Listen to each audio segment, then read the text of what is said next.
전남 광양시 백계산 자락의 옥룡사터. 신라말의 조그만 암자를 864년 도선이 중창한 사찰로 반평생 수련과 제자 양성에 전념하면서 생을 마감했다고 전해지는 곳이다.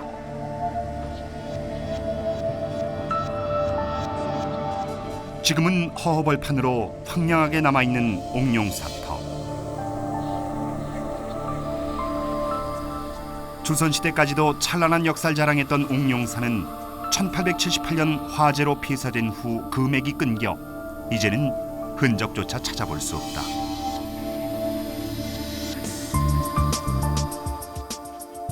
빨갛게 불먹은 청들이, 즉 서토청들이 여러 번 나옵니다. 그런 걸로 봤을 때 당시 사찰의 모든 건조물들이 목조 건조물이었기 때문에 화재에 이렇게 약했는가 봅니다. 아마도 화재가 나면은 전체가 화재가 났는가 봐요. 그래서 다시 이렇게 그 털을 갖다가 안정하게 덮고 또 중창을 하고, 불이 나면은 또 다시 다지고 또 중창을 하고, 그런 모습들이 되풀이된 모습들이 많이 보였습니다. 순천대학교 박물관.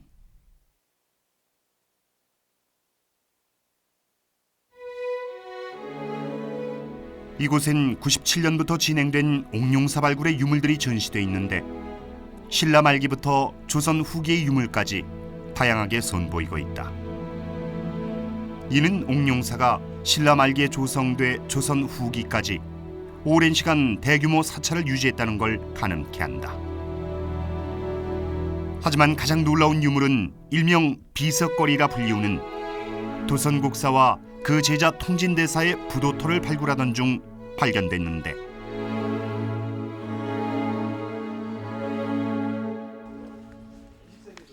(1920년까지) 비석이 있었다는 마을 노인들의 증언으로 시작된 발굴 결과 도선국사의 부도편과 통진대사의 부도편 수천 점이 출토됐다. 하지만 가장 놀라운 유물은 발굴이 한창 진행되던 중 그 모습을 드러냈는데, 부도 초석 아래에서 전혀 생각지 못한 석관이 발견된 것이다. 바로 이 옥룡사 도선국사 부도 밑에서 나왔던 석관의 뚜껑을 열어보니까 선명하게 우리가 지금 이 위에 얼굴은 두개골이라고 합니다. 이 턱 밑에 이걸 하악골이라고 그래요. 두개골은 거의 작았는데 하악골은 윤곽이 확실했었습니다. 그 다음에 이 척추는 또 완연했었어요. 이 척추 옆에 팔다리 뼈를 갖다가 이렇게 추려서 옮겨놨고요. 그 다음에 밑에가 이제 우리 엉덩이 부분 골반 뼈가 있었는데, 골반 역시 두개골처럼 거의 사가져 가지고 윤곽만 희미하게 보일 뿐 그 구체적인 그런 모습은 없었습니다. 석관 안에서 발견된 유골. 사망 당시 40대에서 60대 이후의 남성으로 추정됐는데, 오랜 시간 물에 잠겨 있었던 까닭에 정확한 연대 측정은 불가능했다.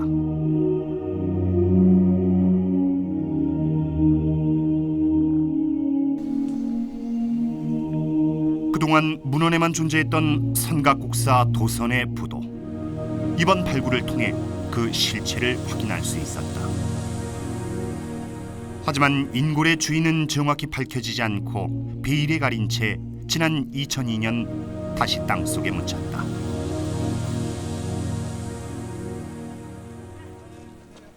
천년의 세월을 뛰어넘어 우리 앞에 다시 모습을 드러낸 도선. 그를 찾는 발길은 지금 이 순간에도 끊이질 않고 있다. 한 가지만 들어주는 거예요. 여러 가지 안 들어줘요.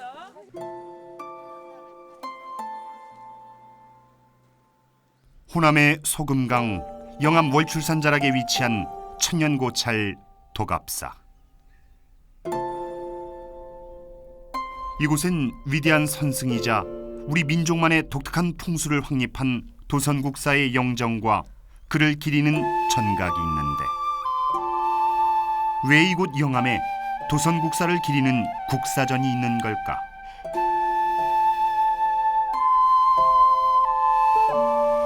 조선 전기의 문신 서거정이 당시 존재했던 시문들을 모아 편찬한 동문선. 여기에 실려있는 선각국사 비문엔 도선이 신라국 영암인으로 나타나 있다.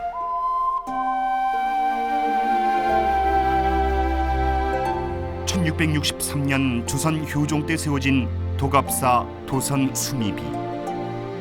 통일신라 시대의 도선국사와 조선시대 수미왕사 두 분의 행적과 공로를 기리기 위해 세워졌는데, 여기에서도 도선의 고향을 신라 낭주, 즉 현재의 영암으로 기록하고 있다.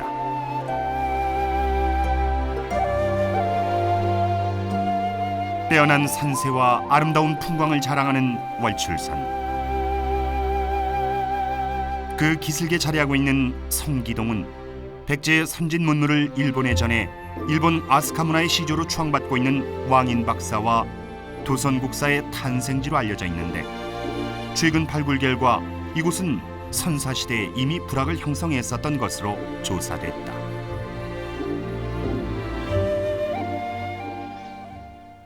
이곳을 전해 오기를 구림 이전부터 마을이 조성됐다고 이제 그렇게 들려옵니다. 이 앞전에 발굴을 해본 결과 그 옛날 토기가 많이 발견됐고 생활용기 토기가 많이 발견돼서 선사 이후로 해서 인류가 생존했지 않느냐 이렇게 보고 있습니다. 이 마을이. 오랜 전통의 숨결이 살아있는 구림마을.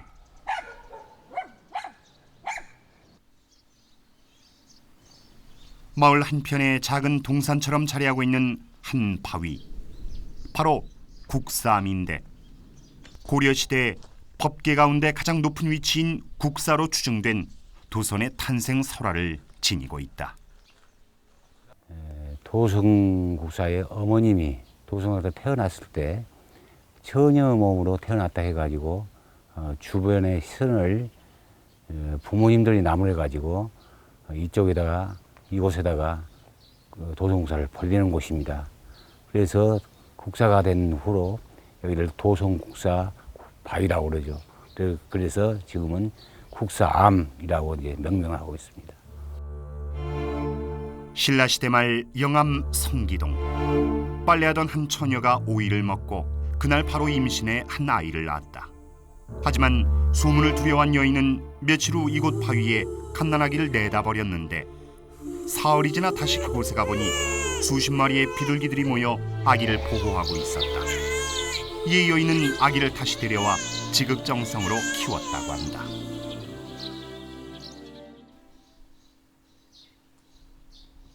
이후 이 마을은 비둘기 구 수풀림자를 따 구림마을로 불리게 됐는데,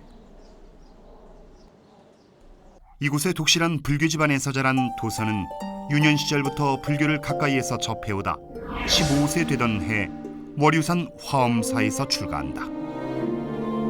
그럼 당시 월유산 화엄사는 지금의 어느 곳일까? 월유산이나 월라악이라고 하는 것은 나자, 놀 유자가 아무래도 이두였을 것이다. 이두로 쓴 것이라고 보여지고, 월생산, 월출산은 한자로 쓴 것이 아니냐, 바꿔놓은 것이 아니냐, 이렇게 본다면 월유산 화엄사는 지금 월출산에 있는 화엄사다. 해발 809m로 높진 않지만 깎아지른 듯한 기암 절벽이 많아 예로부터 영산이라 불려왔던 월출산. 이곳은 그 산세만큼 수많은 전설을 간직하고 있다.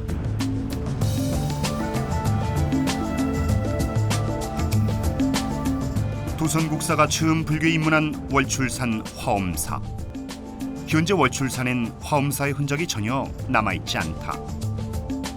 하지만 이곳 마을 사람들 사이에서 낙발지지, 즉 도선이 스님이 되기 위해 머리를 깎은 곳이라고 전해오는 곳이 있어 그 행적을 어렴풋이 가늠케 한다. 선각국사 비문에 따르면 15세에 출간 도선은 한 해도 채 못 돼 대의를 깨달아 주위를 놀라게 했다고 한다. 새로운 가르침에 목말라던 도선은 희철 대사가 독리산에 선문을 열었다는 얘기를 듣고 그를 찾아가 제자가 된다. 전남 곡성의 독리산 태안사.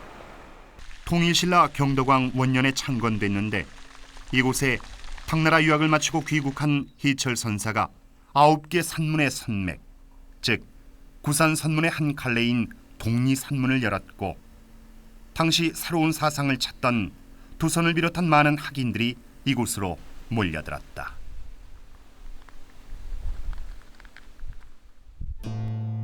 당시 주류를 이루던 교종은 신라의 왕도인 기영주를 중심으로 발달해 있었다. 기영주 남산에만 1000개의 사찰이 있을 정도로 기영주는 신라 불교의 구심점이었다.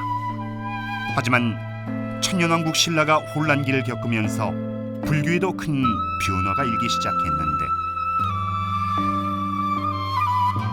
권위와 형식을 중시하며 중앙 집권 세력들 사이에서 전성기를 누려왔던 교종에 반해 스스로 사색하여 진리를 깨닫는 것을 강조한 새로운 선사상이 바로 구산산문이었다.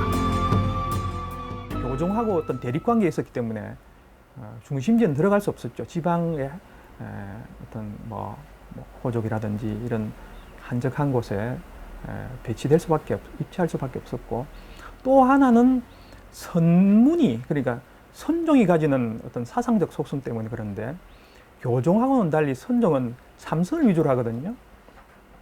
삼선을 위주로 하는 사찰들은 어떤 고요한 산사, 그러니까 산문인데 선문을 산문이라 그러지 않습니까? 산문에서 자기 어떤 내적 어떤 참선 수행을 하는 입지를 필수적으로 요구받게 되고, 어려운 경전이나 교리가 아니라 참선과 수행을 통해 깨달음을 얻는 것, 이것이 바로 선이다.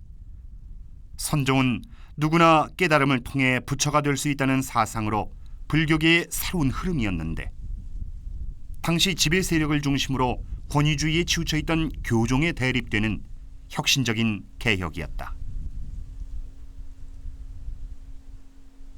독리산문의 개조 희철대사. 그는 20살에 부석사에서 출가한다.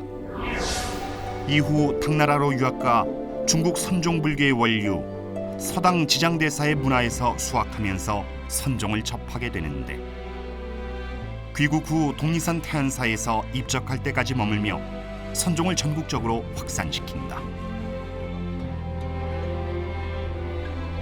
도선은 희철로부터 새로운 가르침을 받는데 말 없는 말, 법 없는 법, 눈에 보이는 현상보단 자연과 마음속의 근본 자리를 깨닫는 것, 바로 무설설 무법법을 전수받는다. 이 무설법이라는 것이 네가 이 사물을 보되 사물에 집착하지 말고 그대로 봐달라는 거죠. 지금 도갑사의 1700년 역사를 그대로 인식하고 보면 1700년입니다. 그러나 도갑사를 새롭게 보면 또 새롭게 봐진 거예요. 그래서 보는 그대로, 느낌 그대로, 갖고 있는 생각 그대로, 공부한 마음을 그대로 네가 보여줘라. 그게 무설지법, 설법이라고 하는 겁니다. 오직 참선과 수행을 통해 깨달음을 얻는 것, 그 깊은 이치를 깨우친 도선은 23세에 천도사에서 구족기를 받는데 이후 15년 동안의 긴 운수행각에 들어간다. 운수행각이란 참선으로 깨달음을 얻은 선승들이 전국을 돌아다니며 또 다른 깨달음을 얻는 방법이었는데 도선은 운봉산 밑에 도구를 파고 참선도 하고 혹은 태백산 바위 앞에서 띠집을 짓고 여름을 지나기도 하면서 15년간 전국 강산을 두루 행각했다. 이 과정에서 도선은 신라 말의 혼란스러운 사회 현실과 민심을 직접 보고 느끼게 된다. 산천을 주유하며 깨달음을 얻은 도선은 37세 되던 해 백계산 옥룡사에 거처를 정하는데 이곳에서 입적할 때까지 35년 동안 상주하며 수행에만 전념한다. 이에 소문을 듣고 사방에서 배움을 구하러 오는 학인들의 발길이 끊이질 않는데 신라 왕조의 초대도 받지만 머물지 않고 바로 옥룡사로 돌아와 수백 명에 달하는 제자들의 양성에만 힘썼다고 한다.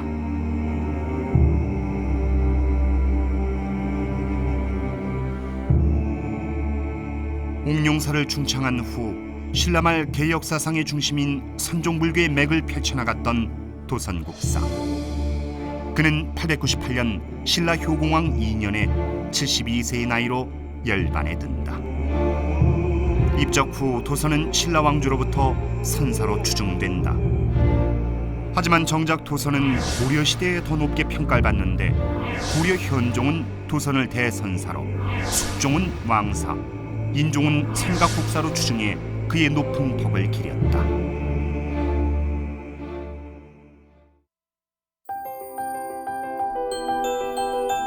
우리나라 풍수지리의 비조로 불리우는 삼각국사 도선.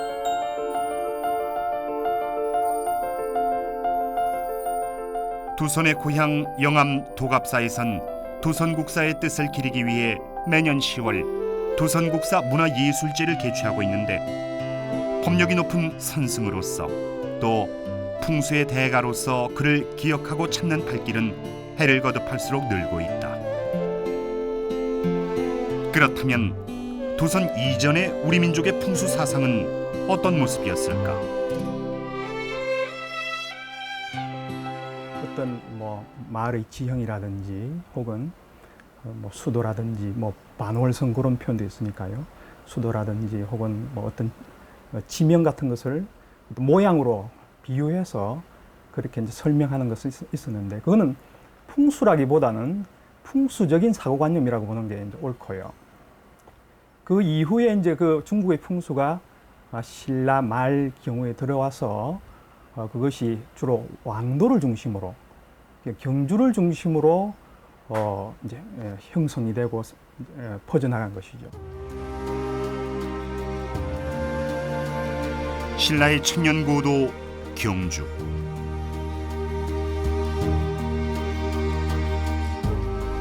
경주 토암산 자락의 숭복사터. 이곳에서 발견된 최치원의 숭복사 비문에선 원래 풍수상 길지이던 사찰터를 왕릉자리로 지목해 그 터를 비워주고 현 숭복사지로 옮겼다는 글귀가 있는데 이는 풍수에 관한 오래된 언급 중 하나다. 신라 28대 원성왕의 왕릉인 괴릉, 동의신라 시대 왕릉 중 가장 완벽한 형태를 자랑하는데 원래 이곳엔 숭복사가 자리하고 있었다.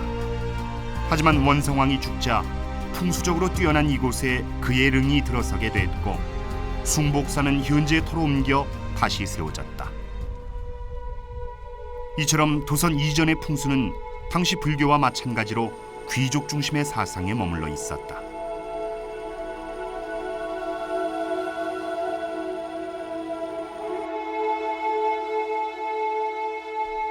영암 도갑사의 도선국사 성보관.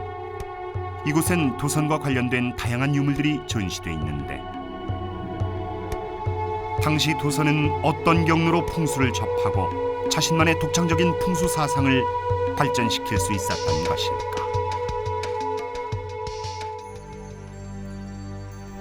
옥룡사의 삼각국사 비문엔 지리산 암자에서 수행 중이던 도선이 이인에게서 구세 도인지법을 전수받았다고 실려 있다. 하지만 도갑사 도선국사 비문에 따르면 도선이 중국에 입당해 중국 밀교의 대가 일행선사로부터 풍수를 전수받았다고 하는데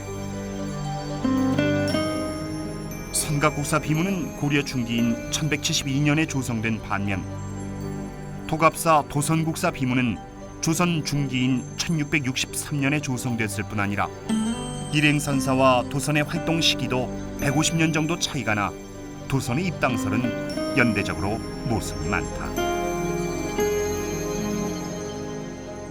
고려 초기의 자료는 도선국사의 심의한 행적이 어디에서부터 시작됐는가를 밝히지 않고 있습니다. 선승으로서의 모습을 적으면서 그걸 극대화하고 있는 거죠. 그런데 고려 후기가 되면서 어떤 현상이 나타나는가 하면 중국에 가가지고 일행선사로부터서 밀교승입니다. 일행선사에게 이 모든 것을 배워왔다. 이렇게 적고 있습니다. 고려 초기의 문헌들에선 도선의 당나라 유학살에 대한 언급이 전혀 없다. 하지만 도선의 신격화가 이루어지는 고려 후기의 자료에서부터 도선의 입당설은 부쩍 눈에 띄는데, 이는 역사적인 사실보다는 당시 민중들의 절대적인 지지를 받았던 도선에게 상징성을 부여하고 신비감을 더하기 위한 것이었다. 현존하는 기록 중 도선의 행적을 가장 구체적으로 전하고 있는 옥룡사 비문. 이곳에서 도선에게 풍수를 전해줬다고 묘사하는 이인은 누구일까? 비문엔 도선이 이인에게서 풍수를 전해받은 곳의 구체적인 지명이 나와 있는데 바로 사도촌이다.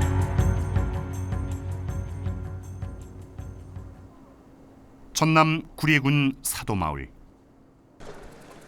이 마을의 기원은 신라 흥덕왕 시대로 거슬러 올라가는데 1000년이 넘도록 사도마을로 불리고 있는 이곳에선 아직까지도 도선국사에 관한 일화들이 생생하게 전해져 오고 있다. 전국 일주를 하면서 전 산들 모든 걸 조사했단 말이에요. 제가 둘러보면서. 그래서 남한을 거쳐서 우리 구리로 들어왔는데 지금은 다 그 매부로 지나마는 그 전에는 그러니까 우리 마을도 지방 천령 고천이죠. 도선국사가 지어준 거예요. 이름이니까. 이 앞들에 그 조그마한 그 마산책가 내려 있었죠. 거기다 배를 타고 거니다니더래요. 모래 위에 그림을 그렸다란 뜻에서 사도리로 이름 지어진 마을. 지금은 간척을 통해 논밭이 들어서 옛 모습은 찾아볼 수 없는데 당시엔 마을 입구까지 물길이 흘렀고 모래톱이 형성돼 있었다고 한다.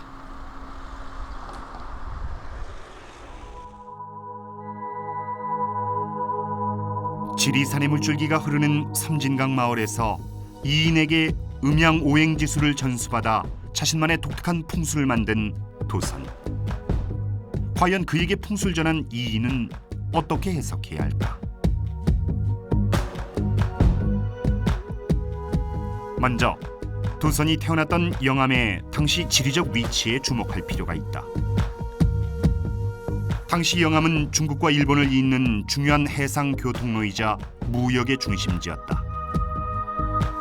물자뿐 아니라 다양한 사상들의 통로로서 당시 중국에서 유행하던 풍수도 이곳을 통해 일찍이 전해졌을 가능성이 높은데,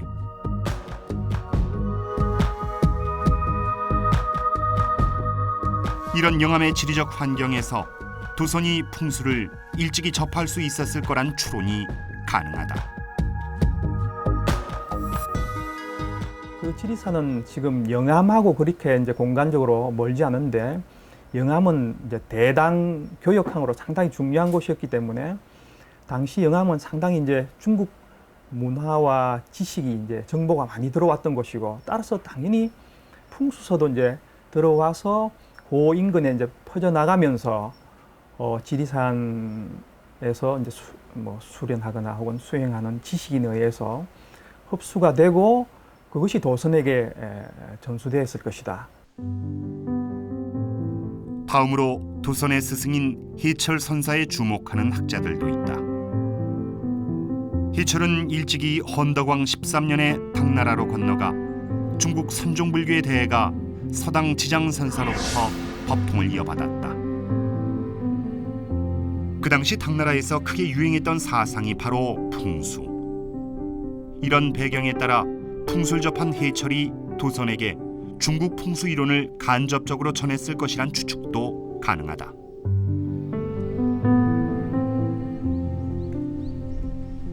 해철 선사가 이제 그 당나라 때 이제 당나라에 유학을 갈 시기가 당나라에서 가장 이 풍수가 성행하던 시기였습니다. 즉 우리가 잘 아는 풍수에서 잘 아는 일행선사라든가 복음천이라든가 아주 그 중국의 유명한 풍수학자들이 가장 크게 활동하던 시기였었기 때문에 해철 선사가 당나라에 유학 갔을 때도 역시 자이든 타이든 풍수를 접해왔을 확률이 매우 이제 높다고 보는 것이죠. 도선의 풍수는 불교의 선 사상이 바탕을 이룬다. 당시 내적 수련을 중시한 선무는 수행 효과를 높이기 위해 주로 풍수적으로 좋은 산세에만 들어섰다. 또한 시공간의 개념 이해가 기본인 불교의 가르침처럼 풍수도 땅과 하늘, 공간의 관계를 먼저 깨우쳐야 한다는 점에서 불교와 밀접한 연관성을 지녔다. 또 풍수라는 개념은 불교와 무관하지 않으며 풍수 자체가 시간과 공간의 개념을 설명하는 내용이기 때문에 풍수를 접근하려면 일단 땅과 공간과 하늘 이 관계를 이해되게 된다는 것은 연기론적 사고의 근본을 갖고 인연이 주어진 부분들을 공부하는 것이라 보기 때문에 부처님법과는 무관하지 않다. 다만 소통할 수 있는 방법들을 우리가 그렇게 제시했다. 그러니까 도선은 이전에 존재하던 고유의 풍수 사상에 그가 접한 새로운 불교 사상인 선종의 사상을 결합해 우리 민족만의 독특한 풍수 사상을 확립시킨 것으로 보여진다. 전민에 드러난 풍수 사상이 있을 것이고, 그리고 민간에 전래된 풍수 사상이 있을 것이고, 이제 다양한 측면에서 조명을 할 수 있겠지만, 제가 생각엔 도선의 풍수 사상의 요체라 그럴까요? 그거는 불교하고 풍수를 결합한 것이라고 생각합니다. 다시 말해서 도선은 선성이었고, 마음을 수련하는 그러한 이제 승려였고, 그 바탕 위에 이제 풍수를 이제 자기 사상으로 이제 수렴해서 종합한 것인데요. 한 대형 서점. 이곳에서 사람들의 발길이 가장 잦은 곳 중 하나는 풍수 관련 서적 코너다. 책장을 가득 메우고 있는 다양한 풍수 서적들. 이 중엔 특히 도선을 언급한 책이 많다. 도선 비결, 도선 탑산가, 송악 명당기 등 도선의 저서라고 전해오는 책들은 많지만 확실한 근거가 없고 대부분 후대 이야기를 다루거나 후대인에 의해 쓰여져 도선이 직접 남긴 저서라고 보긴 어렵다.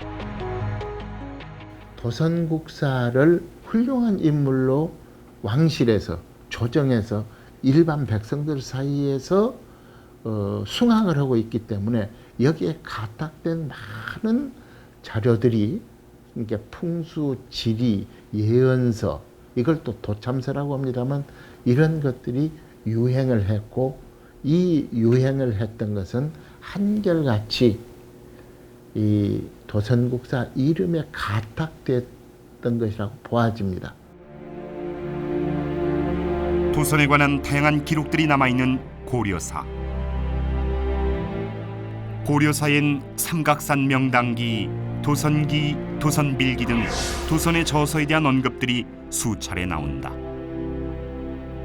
하지만 실제 전해져 내려오는 저서가 전무한 탓에 도선의 풍수 사상이 과연 무엇이었는지 그 원형을 파악하기가 어려운 실정이다.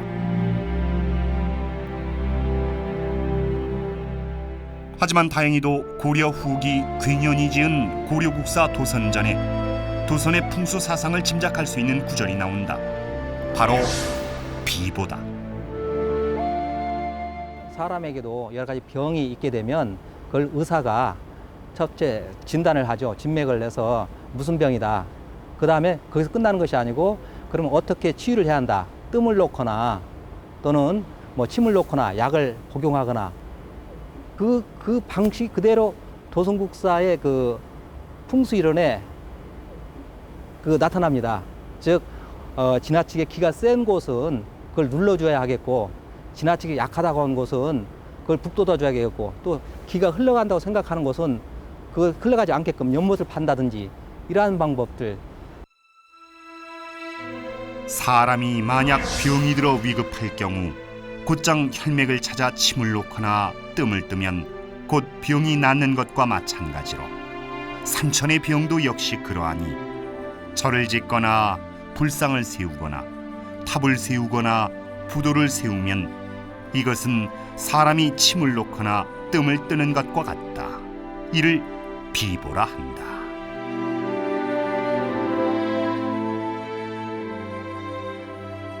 선각국사 비문을 살펴보면 이런 도선의 비보 사상을 좀 더 구체적으로 이해할 수 있는 대목이 나온다.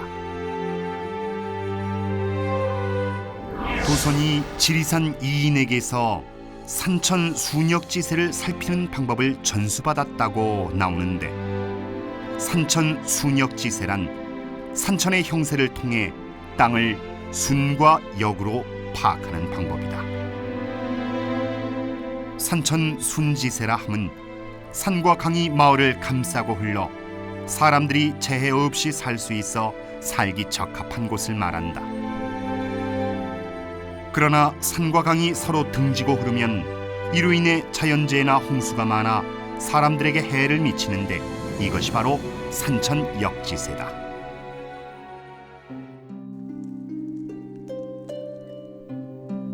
그렇다면 풍수의 비주로 불리는 도선이 35년을 머물렀다는 옥룡산은 풍수적으로 어떤 곳일까?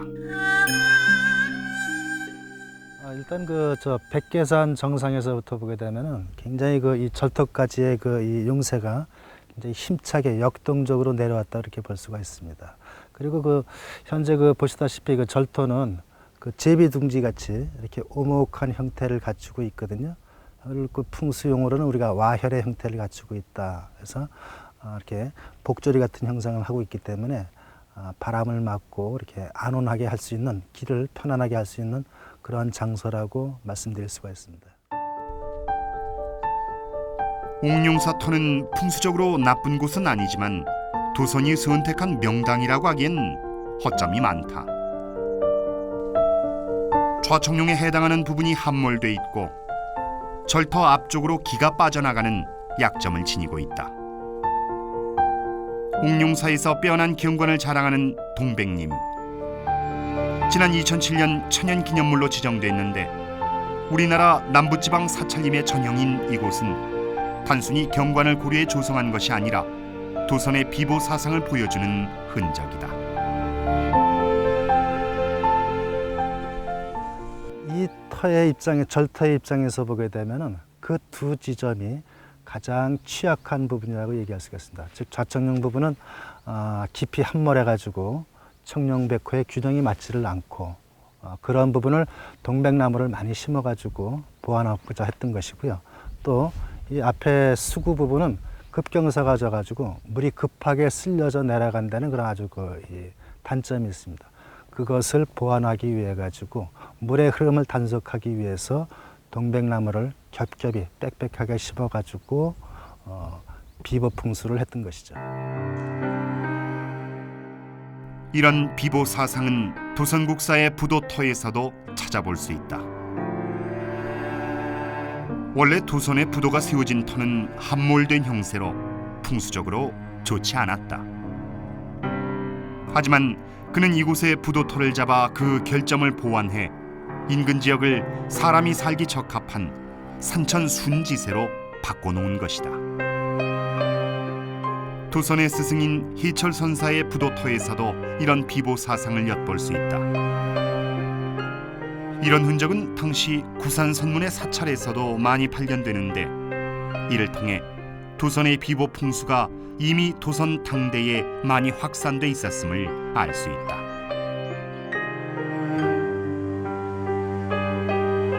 조계산 동쪽 기슭에 자리한 서남사.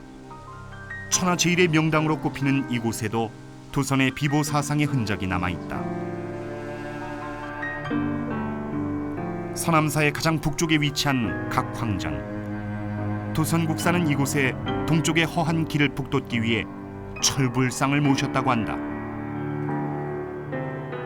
네, 서남사의 이 산은 조계사이지만 그 봉의 이름은 장군봉입니다. 그래서 이 청룡인 동쪽이 허하고 서쪽인 백호의 혈이 너무 강해서 해룡 고조를 하는 이러한 그 형국이 되어 있기 때문에 동쪽의 청룡의 기운을 보호하기 위해서도 또한 철불을 이 각항전 자리에 모신 걸로도 알고 있습니다. 고려시대에 그려진 서남사 중창도. 서남사가 명당에 입지했었고 당시의 풍수도 철저히 따른 것을 알 수 있는 대표적인 자료로 여기에서도 도선의 풍수 사상이 진하게 묻어난다. 서남사 입구에 세워진 강설루. 이곳에서도 도선의 비보 사상을 엿볼 수 있는데 서남사를 감아 흐르는 개울이 양쪽으로 갈라져 기가 빠져나가는 것을 막기 위해 강설루를 세워 비보했다는 것이다. 이렇듯 당시 유행하던 명당 풍수와는 다른 도선의 독창적인 비보 풍수는 전국 곳곳에 남아있다.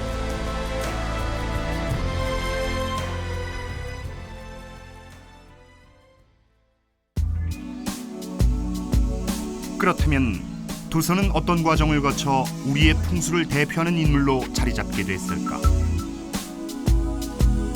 고려시대 500년의 역사가 담긴 고려사. 조선 초기 세종의 교지를 받아 만들어졌는데 고려사 세계편엔 도선과 왕건의 인연을 강조한 구절이 자주 눈에 띈다. 왕건의 탄생을 예언하고 왕건에게 비기를 전해줘 사만통일의 초석을 다졌다는 기록인데 이는 어떤 의미를 담고 있는 것일까? 새로운 흐름을 중심으로 한 선종사찰이 많이 이루어졌고 이 선종사찰들은 대개 중국에서 유학을 하고 온 스님들이 많으니까 이분들 힘을 얻지 않으면 빌리지 않으면 도저히 민심을 수습할 수가 없어. 그러니까 지방 세력과 연관되어 있는 선종 승려들을 한 대로 합쳐가지고 고려를 건국했고 또 통일 기반을 그렇게 해서 다졌습니다.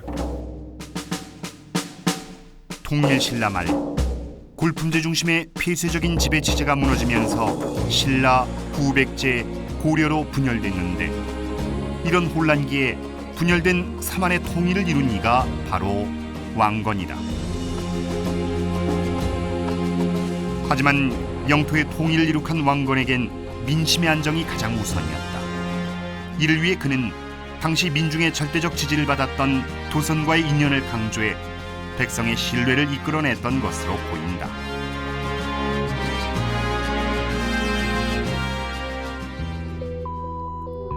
고려 태조 왕건이 그의 자손들에게 귀감으로 남긴 후뇨 10조.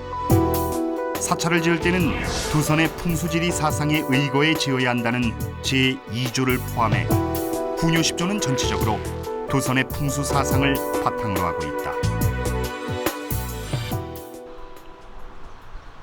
왕건이 사만 통일을 이루고 세운 개국사찰 개태사. 그는 이곳에 혼란했던 민심을 수습하고 태평한 세상을 열어가고자 분열됐던 후삼국을 상징하는 세 개의 돌 미륵불을 모셨는데 여기에서도 도선의 풍수 사상을 읽을 수 있다. 도선국사는 고려 후기에 다시 부각된다. 당시 새로운 지배 질서를 원했던 세력들은 그 수단으로 천도를 주장하는데 이런 주장에 인용되는 것이 바로 도선의 사상과 예언이었다. 개경은 지력이 다했으니 서경 또는 한양으로 천도해야 한다는 것이었는데 천도 역시 풍수적 이유보다는 풍수를 외피로 한 정치 권력적인 어떤 이유 때문에 이루어지거든요. 그런 것을 봐서도 이제 당시 권력과 혹은 정치와 풍속은 도선과의 관계는 상당히 밀접하게 관련되어 있지만 역시 권력이 이용하는 정치가 이용하는 형태로 역사적으로 전개되어 온 것은 분명한 사실인 것 같습니다. 도선은 이처럼 새로운 질서를 꿈꾸던 정치 세력들의 사상적 기반이었다. 그러나 도선이 단지 지배층에만 영향을 준 건 아니다. 새로운 세상을 바라는 일반 민중들에게도 희망의 약속이었다. 천불천탑으로 세간에 널리 알려져 있는 화순 천불산의 운주사. 이곳은 도선이 새 세상을 열기 위해 하룻밤에 1000개의 불탑과 1000개의 불상을 만들었다는 전설을 간직하고 있는데, 안타깝게도 마지막 2개의 불상을 채 일으키기 전에 새벽닭이 울어 실패했고 미륵세계가 열리지 못했다는 전설이다. 이는 새로운 세상을 바라던 민초들의 간절한 염원이 담긴 울림이었다. 풍수는 자연지리 정조서를 해석하는 형이하학이라고 하게 되면은 도참은 미래에 대한 예언을 이렇게 얘기하는 것이니까 형이상학이라고 얘기할 수가 있죠.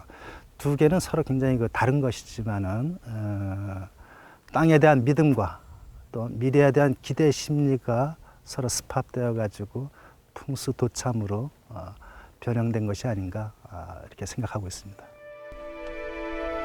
새로운 세계를 바라던 세력들뿐 아니라 이상향을 꿈꾸는 소박한 민초들에게도 희망의 상징이었던 도선국사.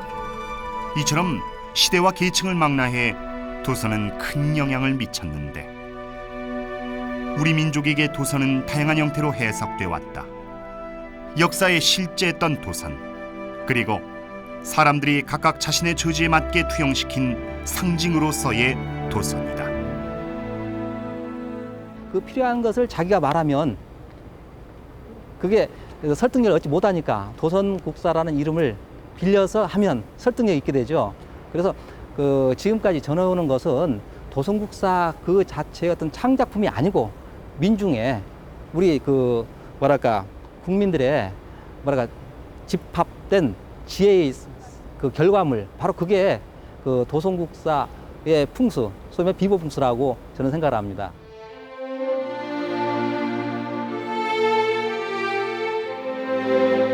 불교와 자신만의 독특한 풍수 사상을 결합해 세상을 치유고자 했던 선각국사 도선. 그는 이상세계를 꿈꾸던 이들 각각의 염원이 만들어낸 희망이자 현실의 표상이었다.